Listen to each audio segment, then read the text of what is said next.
हाय दोस्तों, नमस्कार। मैं रवि कुमार आप सभी का स्वागत करता हूं आपके अपने YouTube channel study with Ravi पर। आज हम आपके लिए लेकर आए दोस्तों बहुत ही शानदार और जानदार क्लास। इससे पहले हम 3 से 4 पार्ट अपलोड कर चुके हैं एडवांस मैथ पर। जितने भी आप लोग पढ़ रहे थे या फिर आप लोग का जितना भी एडवांस मैथ कमज़ोर था हम उसे लेकर आए हैं और बहुत ही बेसिक और शुरू से पढ़ा रहे हैं, बिल्कुल जीरो लेवल से। तो अगर आपने एडवांस मैथ नहीं पढ़ा अभी तक तो चैनल को ज्वाइन कर लीजिए और बढ़िया से रेगुलरिटी के साथ पढ़ाई कीजिए, ठीक है दोस्तों। तो जो पहले के पार्ट थे वो सारे लिंक डिस्क्रिप्शन में आपको दिए हुए हैं और आज आपके लिए लेकर आए हैं समांतर चतुर्भुज वगैरह। ये सब खत्म हो गया है। हम आप आज को जो आज आपको जो पढ़ाएंगे उस टॉपिक का नाम है त्रिभुज। त्रिभुज में आप देखेंगे कि क्या कैसे अंतःवृत्त होता है, कैसे परिवृत्त होता है, कैसे उसका क्षेत्रफल निकलता है, क्या समद्विबाहु होता है, क्या समबाहु होता है, या फिर त्रिभुज कहते हैं किसे। तो इन सब चीज़ों को लेकर आए हैं और बहुत ही सरल और छोटे रूप में और आपको समझाने का पूरा प्रयास करेंगे। तो इसके साथ अगर आप चैनल पर नए हैं सबसे पहले चैनल को सब्सक्राइब कर लीजिए और वीडियो को लाइक कर दीजिए, ठीक है दोस्तों। आइए हम आज त्रिभुज की ओर चलेंगे।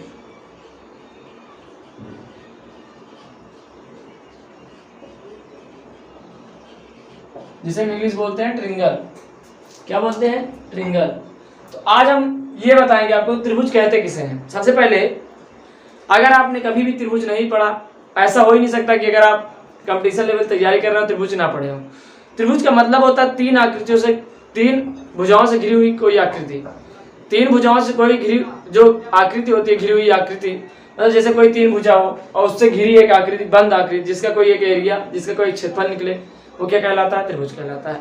तो हम बोल सकते हैं कि तीन भुजाओं से घिरी आकृति को क्या कहते हैं? त्रिभुज कहते हैं। इसे आप लिख लीजिए, तीन भुजाओं से घिरी आकृति को त्रिभुज कहते हैं तथा उसका कोई एक निश्चित एरिया होना चाहिए, ठीक है दोस्तों। उसके बाद आप ये देखेंगे हम त्रिभुज में, जैसे आप ये देखिए कोई एक त्रिभुज है, ये त्रिभुज हो गया, ये त्रिभुज हो गया, ये त्रिभुज हो गया, ये त्रिभुज हो गया। मतलब कि कोई तीन भुजाओं से घिरी आकृति, कोई भी तीन भुजाओं से घिरी आकृति को हम क्या कहते हैं? त्रिभुज कहते हैं। ऐसे भी हो सकता है, ऐसे भी हो सकता है, ऐसे भी हो सकता है। ये सब क्या है? हमारी त्रिभुज है। त्रिभुज में हम सबसे पहले स्टार्ट करेंगे समद्विबाहु त्रिभुज। क्या स्टार्ट करेंगे? समद्विबाहु त्रिभुज। एक एक त्रिभुज को हम पूरा विस्तार से पढ़ाते चलेंगे आपको। समद्विबाहु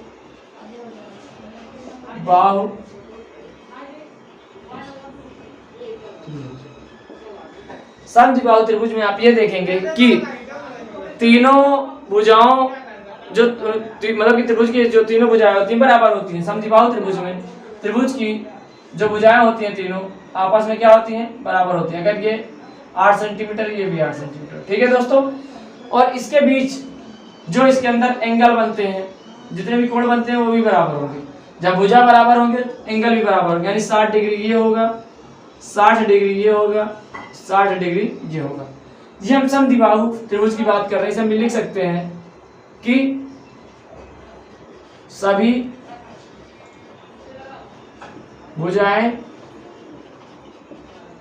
समान होती है तथा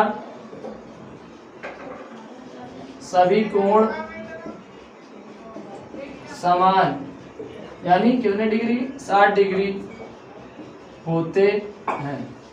इसे आप लिख सकते हैं। उसके बाद इसे भुजा ए मान लेंगे, इसे भुजा ए मान लेंगे, इसे भुजा ए मान लेंगे, ठीक है दोस्तों। यहां पर हम आगे आपको बताएंगे कि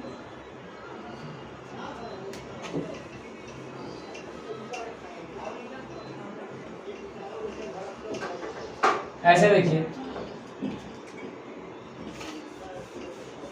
कोई त्रिभुज है समद्विबाहु त्रिभुज, ठीक है।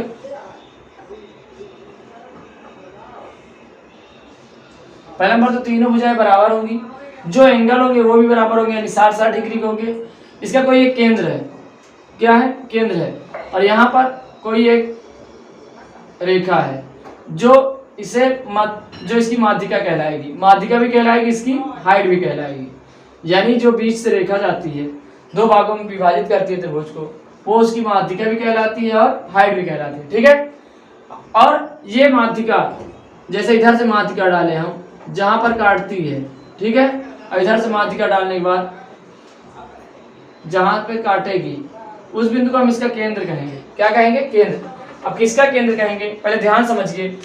ये ऊपर का जो रेशियो होता है 2 होता है, नीचे का रेशियो 1 होता है। यानी कि इस वाले बिंदु को अगर हम केंद्र मानकर एक अंतःवृत्त का निर्माण करेंगे, मतलब इसके अंदर त्रिभुज बनाएंगे, वृत्त बनाएंगे, आप गोला प्रकार से नाप के बनाएंगे, तो जो इस वृत्त का त्रिज्या होगी R1, यानी कि कैपिटल स्मॉल लिख लेंगे, इसे बोलेंगे अंतःवृत्त की त्रिज्या। अंतःवृत्त की त्रिज्या इसे बोलेंगे परिवृत्त की त्रिज्या। परिवृत्त की त्रिज्या। तो जो इसका रेशियो होता है 1:2 होता है। अंतःवृत्त तथा परिवृत्त की त्रिज्या का रेशियो 1:2 होता है। ठीक है दोस्तों, यहाँ पर इसका मतलब अंतःवृत्त की त्रिज्या यानी जो अंदर वृत्त बना होता है, और इसका मतलब बाह्यवृत्त की त्रिज्या। बाह्यवृत्त की त्रिज्या इसे कहते हैं। जैसे मतलब इसका जो इसका रेडियस होगा वो कितना होगा? 2 होगा।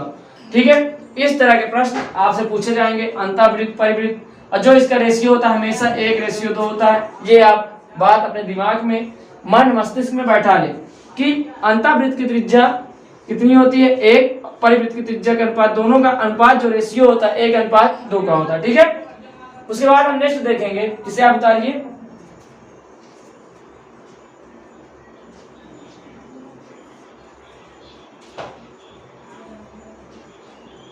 ऐसे यहां लिख भी सकते हैं, H बराबर मीडियन यानी माध्यिका,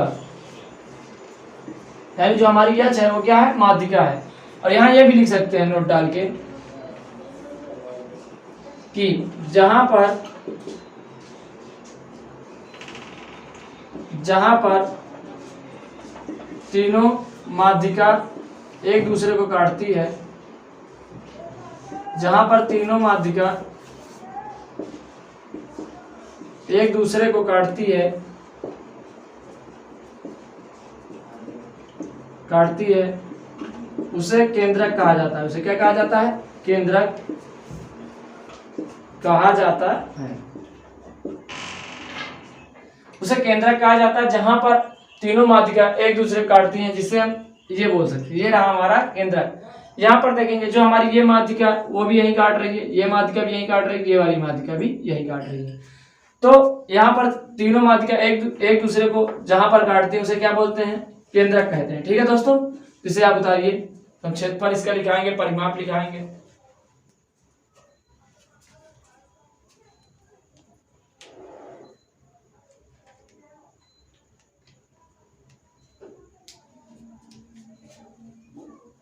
इसे हम इरेज कर रहे हैं, आप उतार लें।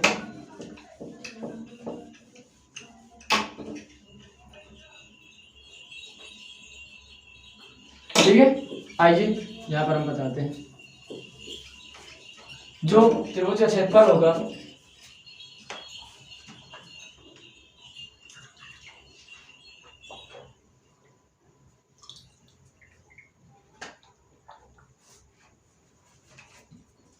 क्षेत्रफल बराबर √3/4a²। जहां पर ऐसे लिख सकते हैं, जहां पर ए हमारी भुजा है, ए हमारी भुजा है। ठीक है दोस्तों, अब परिमाप बराबर होता ही है सभी भुजाओं का योग, सभी भुजाओं का योग, जो कि कहलाएगा हमारा 3a, क्योंकि ए मिलाने के बाद क्या बनेगा? 3a। इसे ऐसे भी लिख सकते हैं, परिमाप बराबर 3a।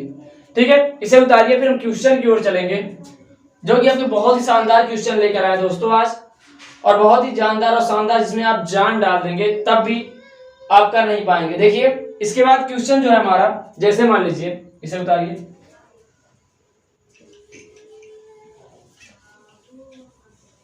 क्वेश्चन में इधर देखेंगे, अगर कोई समद्विबाहु त्रिभुज है, समबाहु कहना चाहिए, समद्विबाहु नहीं समबाहु,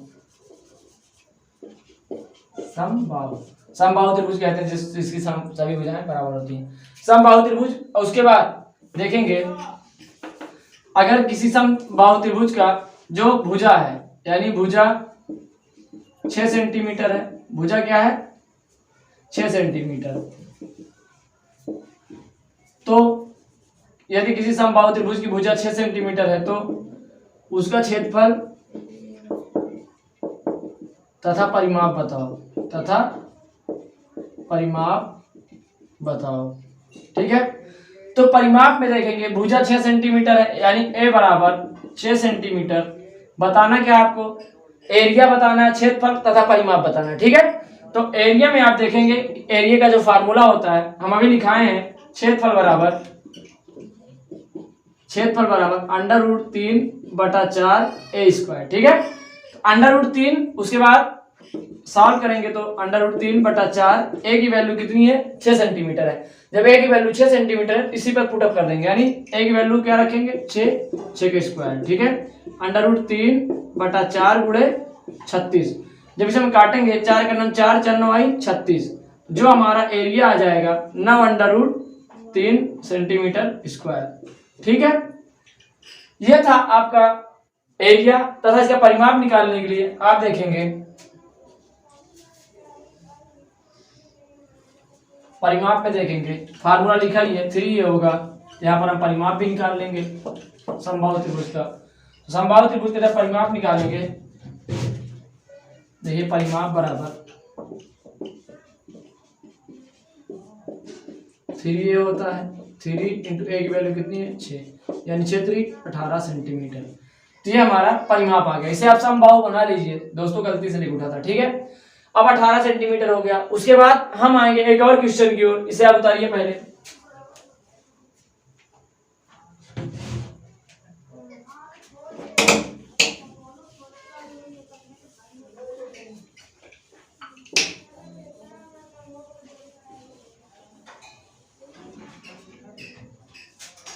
ये नेक्स्ट क्वेश्चन जो है हमारा वो है,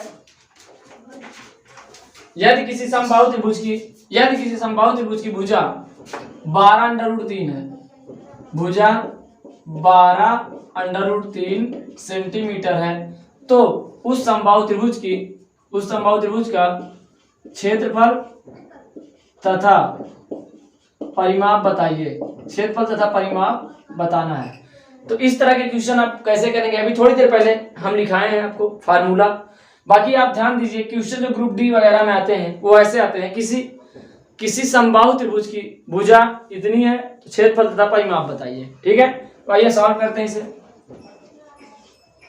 क्षेत्रफल बराबर होता है क्या √3/4 ए स्क्वायर। ठीक है, √3 लिखेंगे, उसके बटा 4, ए की वैल्यू कितना है 12√3, यहाँ करेंगे क्या स्क्वायर। क्यों करेंगे, क्योंकि भुजा हमारी 12√3 है और यहाँ स्क्वायर लगा तो यहाँ भी स्क्वायर लगाएंगे। देखिए √3/4 गुणे इसे करेंगे, जब 12√3 का स्क्वायर लिखा जाता है 12 ब्रह्म में 144 गुणे √3 का करेंगे तो 3 हो जाएगा। अब 4 से जब काटेंगे 4 का 9 4, 4 3 12, 4 6 24, बचा क्या 36 त्रिक का 108 होगा, 108 बचा कितना √3। ठीक है दोस्तों, ये हमारा आंसर आ गया क्षेत्रफल का। ठीक है, अब इसी तरह परिमाप निकालेंगे तो परिमाप बराबर होता क्या है 3 गुणे ए की वैल्यू कितनी है 12√3, बर्थ यही 36 और √3 सेंटीमीटर। ठीक है, इसे उतारिए।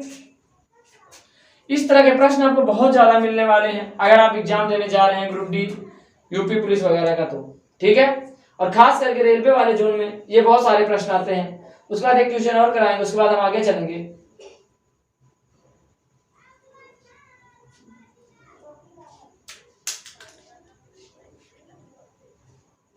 उससे पहले हम आपको बता दें, अगर कोई समबाहु त्रिभुज है,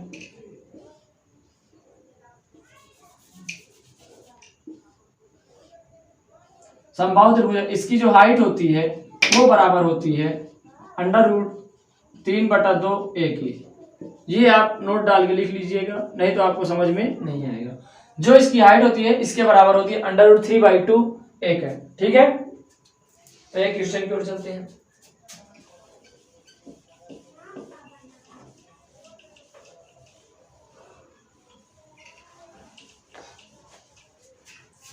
क्वेश्चन है यहाँ पर, यदि किसी समबाहु त्रिभुज की ऊंचाई यानी हाइट 6√2 है तो उस समबाहु त्रिभुज का उस समबाहु या फिर समभुज त्रिभुज का क्षेत्रफल तथा परिमाप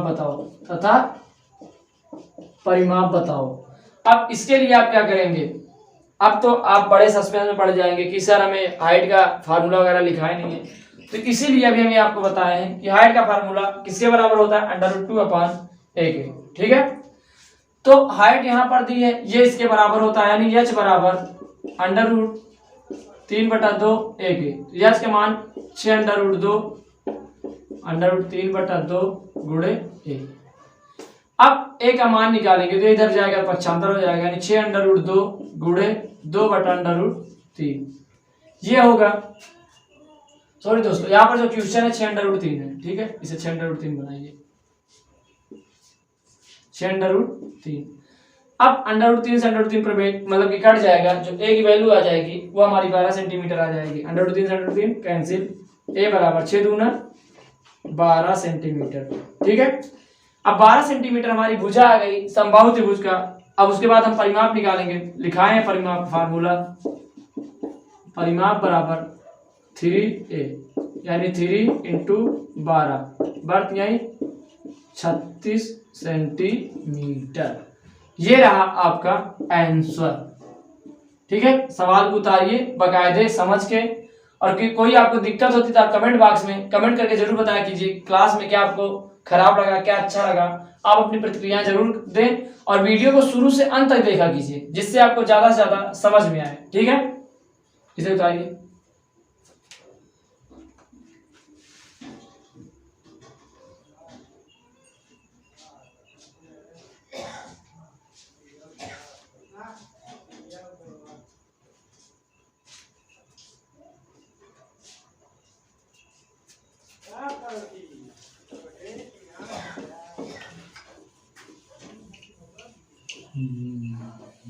आइए क्वेश्चन पे आते हैं। एक और क्वेश्चन है, यदि किसी समबाहु या फिर समभुज त्रिभुज की ऊंचाई 18√3 है तो क्षेत्रफल बताइए।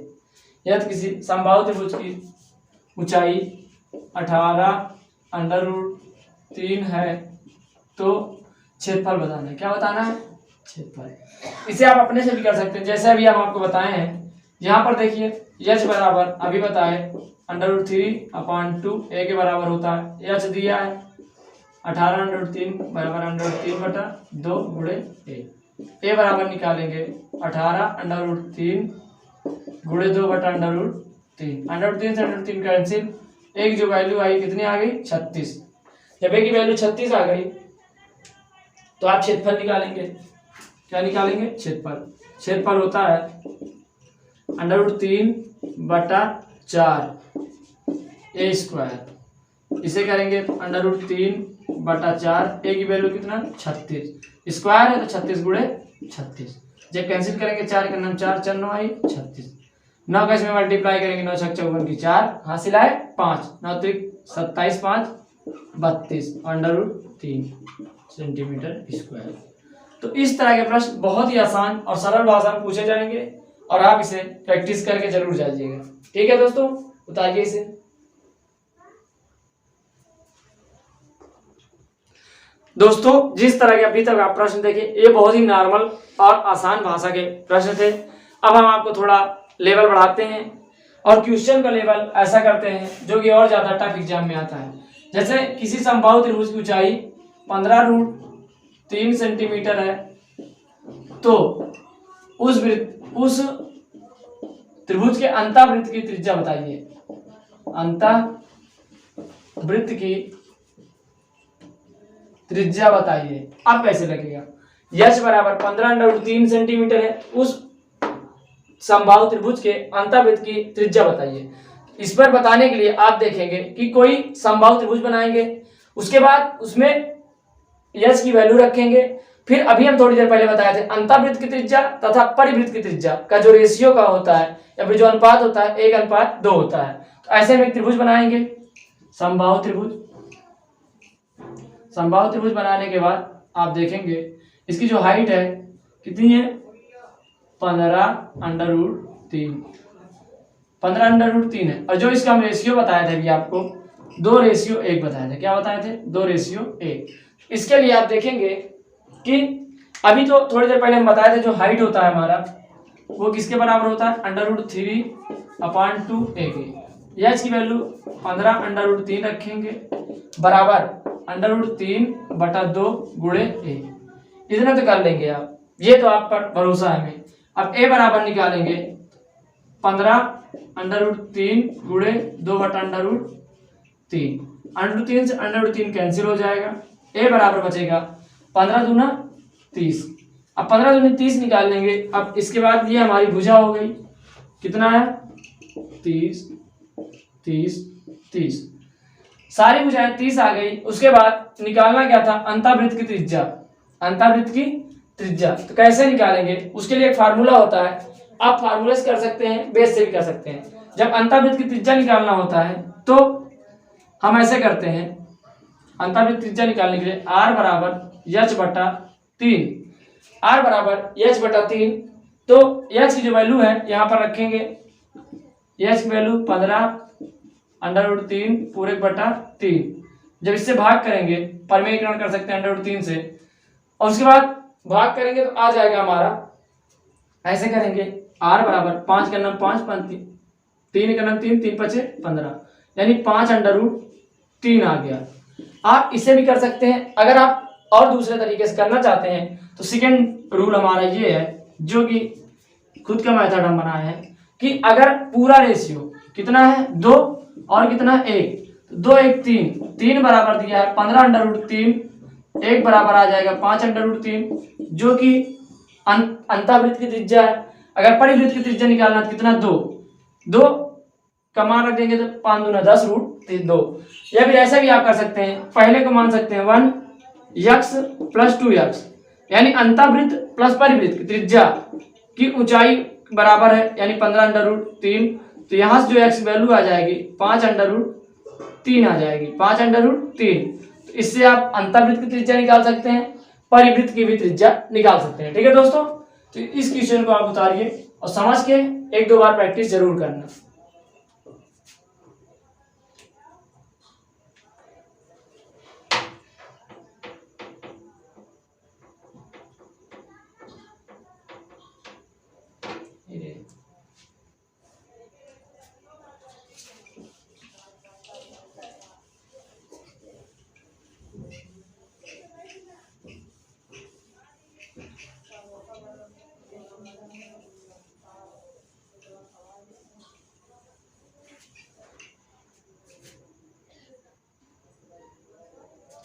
चलिए हम नेक्स्ट क्वेश्चन की ओर चलते हैं। जैसे मान लीजिए h बराबर दे दिया जाए 18√3, तो परिवृत्त की त्रिज्या का अनुपात, परिवृत्त की त्रिज्या बताइए।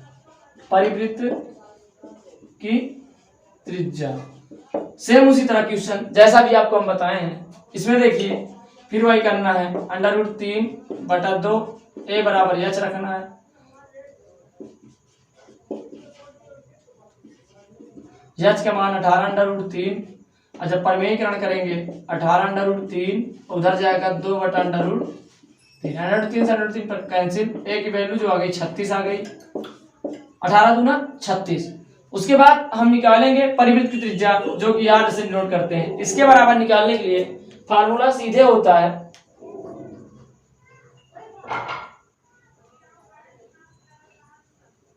उसी का उल्टा या फिर उस तरह कर सकते हैं। इसे हम कर सकते हैं r बराबर h गुणे 2/3, या फिर r बराबर 2h/3, r बराबर 2h की वैल्यू 18√3 पूरे बटा 3, 3 का नाम 3 3 6 18। यहाँ पर जो परिवृत्त की त्रिज्या निकलेगी 6 दूना 12√3, ये रहा आपका परिवृत्त की त्रिज्या। इसी तरह आप कुछ भी कर सकते हैं, जो आएगा आपका आंसर यही आएगा। ठीक है, अगर आप अंतःवृत्त की त्रिज्या निकालना चाहते हैं तो अभी हम थोड़ी देर पहले आपको अंतःवृत्त त्रिज्या का फार्मूला बताए थे कि r बराबर h/3 अंतःवृत्त के बताए थे, अंतःवृत्त की त्रिज्या का, अंतःवृत्त की त्रिज्या का बताए थे h/2 h/3 h/3 h कितना है 18√3 और पूरे बटा 3 3 के नाम 3 3 6 18। अब जो ये अंतःवृत्त की त्रिज्या आई 6√3 आई। अगर आपको यकीन ना हो, आप इसकी हाइट निकालना चाहते हैं, जैसे यहाँ पर हाइट दे दी थी √3, जब आप अंतःवृत्त की निकाले 6√3 आ गई, परिवृत्त निकाले तो 12√3 आए। जब जो दोनों को जोड़ेंगे 12 6 18√3, इसकी हाइट तो हो रही है। समझ में आ रहा है? इस तरह क्वेश्चन को किया जाता है, इस तरह आंसर को मिलाया जाता है। उतारिए इसे और अच्छे से नोट्स बनाते चलिए, नहीं तो नुकसान आपका होगा एडवांस में, फिर आप इस तरह कभी पढ़ने को नहीं पाएंगे। ठीक है, बाकी चैनल तो बहुत सारे हैं, लेकिन इस तरह के क्वेश्चन, इस तरह के कंटेंट आपको बहुत ही कम मिलेंगे। और वन लाइनर क्वेश्चन जो कि एग्जाम में हर वर्ष आता है, आप जाकर देखेंगे, कभी भी ग्रुप डी का प्रैक्टिस सेट उठाएंगे तो आपको इस तरह के प्रश्न जरूर देखने को मिलेंगे।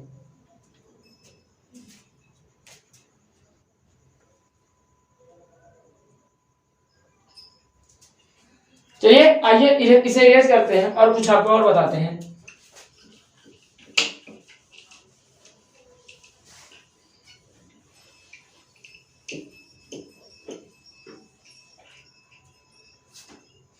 दोस्तों स्टडी को बढ़िया से एक टाइम टेबल के साथ पढ़ेंगे तो ज्यादा मजा आएगा, और एक स्ट्रेटजी रणनीति बनाकर पढ़ाई जरूर करें, क्योंकि अगर आप बिना रणनीति के पढ़ाई करेंगे तो कोई मतलब नहीं रह जाएगा पढ़ाई का। एक टाइम टेबल फिक्स करिए और उस हिसाब से पढ़िए। मैथ, रीजनिंग, साइंस, जीएस आप सभी को उचित समय देना है, जिससे आपका फायदा हो सके। समय फालतू में ना वेस्ट करें। ठीक है दोस्तों, अगर आपको हमारी क्लास अच्छी लगी हो, बस इतना आप एक लाइक और एक कमेंट जरूर करें। अगर अभी तक आपने चैनल को सब्सक्राइब नहीं किया है तो चैनल को सब्सक्राइब कर लीजिए और बेल आइकन प्रेस कर दीजिए, जिससे जब भी वीडियो अपलोड होगा आप तक नोटिफिकेशन पहुंच जाएगा। इसी तरह नेक्स्ट पार्ट हम लेकर आएंगे त्रिभुज का कल। तब तक लिए आप अपना ख्याल रखिए और अपने घर वालों का ख्याल रखिए। और हाँ, वीडियो को शेयर जरूर करें अपने मित्र, अपने व्हाट्सएप ग्रुप पर, जितने भी ग्रुप पर आप ऐड हो, कृपया करके सभी ग्रुप पर जहां पर अपने आपके दोस्त पढ़ने वाले हो, जहां पर एडवांस मैथ के लड़के कमजोर हो, वहां पर जरूर भेजें और उन्हें जरूर बोले वीडियो को देखने के लिए। ठीक है दोस्तों, तो मिलेंगे नेक्स्ट वीडियो में, तब तक के लिए जय हिंद, जय भारत।